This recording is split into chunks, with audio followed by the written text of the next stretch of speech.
everyone, it's Jen here and welcome to Jen's World About Art. So today I'm going to do a little watercolour seascape of a boat and just playing with reflections and having a bit of fun again.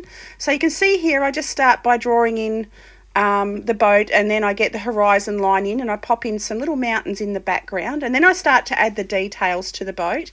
I thought this would be a fun one because there are lots of lovely reflections, and I love sort of trying to paint water, and especially with watercolour, because it's just such a lovely soft delicate medium to use to paint water scenes. I just start by adding in all the details around the boat, pop some fishing gear on, and he's got like a big, I don't even know what you'd call that thing, a big boom coming off the side. So I add the ropes sort of coming down there and add a few support ropes on the mast. And I just mark in some details on the boat, and then I put the reflections in underneath, which I will go over just with a lighter tone of the same colour as the boat. So now I'm wetting the entire background. And I'm going to drop the sky in. So with skies, it's always darkest blue to the top, getting lighter towards the horizon line. So I start by dropping the deepest, darkest blue in at the top, and then I drag that down with my brush into the wet paper. And I'm using 300 GSM rough paper, so it's a lovely grained paper. So I do 2 or 3 layers just to I just want the top of the sky to be a little bit darker and a bit lighter towards the bottom. So I just add a couple of extra layers and then just pull that watercolour down. So now I go onto the water at the bottom, and it's reverse. So it starts light at the top and then gets darker to the bottom because it's reflecting the sky. So I add darker blue at the bottom, and then I dilute it and go quite light towards the mountains in the distance. So as you can see there, I'm going in with cobalt blue here and a little bit of ultramarine. And I add just textures, sort of loose textures, to show ripples of waves. And then I just blot out a little bit of water around the front of the bow, because that's where I'm going to pop reflections. And then for the distant mountains, I wet the mountains and I go in with just a purple that I made up of red and blue. And I drop that in, and it just leaves a nice, soft, distant effect to those hills. There's no real detail in them. It is just literally purple onto wet paper, and it just flows out and just creates that softness. So now I start adding the boat colours, and I go in with that same sort of distant purpley colour onto the very top layer of paint on the bow. It's sort of a rust colour on the boat on the reference photo that I was using.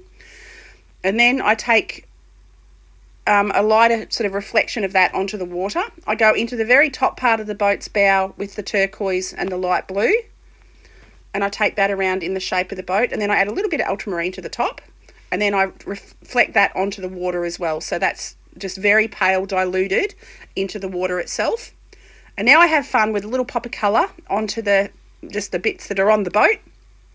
So I add like a little life preserver, and I don't know, there's a little black box there, and then I go in with yellow ochre onto the mast and start to add some colour to the boom and some details around the boat, add some shadows onto the front cab.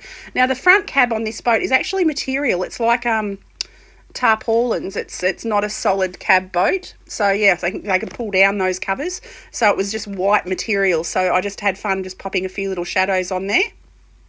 And then there's that little window on the front side. So now I just add a couple more finer details onto the paint on the boat. And now I'm adding the different ropes and sort of, all the rigging on the boat, I suppose you'd call it. The rigging. So I add that in, just in random sort of spots, anywhere that's, I think it would be supported and need ropes. There's a little light up there, so then I'm going down the shadow side and popping shadows in underneath the booms and underneath the mast. Add a little shadow under the boat.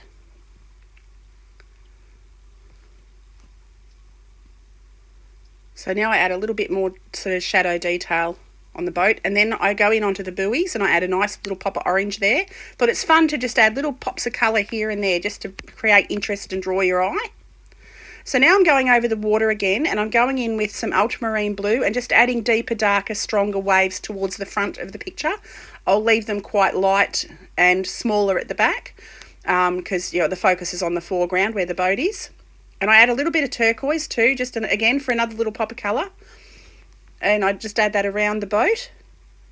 And you can see here I just pop a few little ripples on, and then I blot it up with a little piece of paper. I always have my hand towel handy for mopping up and just debris absorbing little bits of paint and to soften the picture. So now I'm going in with a little touch of gouache, and I'm adding some highlights just around the boat, because there is a beautiful light sort of reflecting on the boat. And then so I add that into the water because I'd lost a little bit of where I needed to pop the reflections in the water. So I pop a little bit of white gouache in, then I blot that out with a bit of cloth, and then I go over that with the yellow ochre because it's reflecting the ochre colour of the boat itself.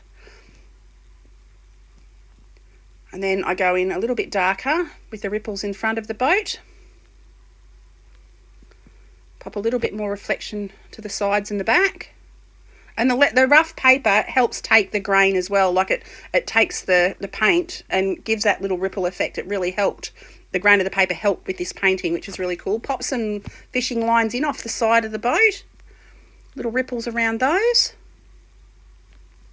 And I go back into the mountains in the background.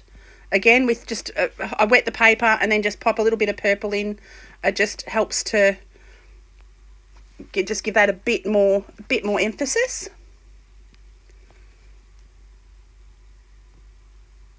So this was a fun one to do. I really enjoy painting water with watercolours, and yeah, boats are definitely a fun subject. So I hope you've enjoyed this video. I'll be live streaming most days on YouTube from now on, so I would love it if you would come and hang out and chat while I work. Yeah, I'd love it if you click like and subscribe and click on the bell icon. That way you'll be notified when I release a new video. Yeah, so thank you so much for watching. I hope you enjoyed, and I will see you all for the next video. Okie doke. Bye.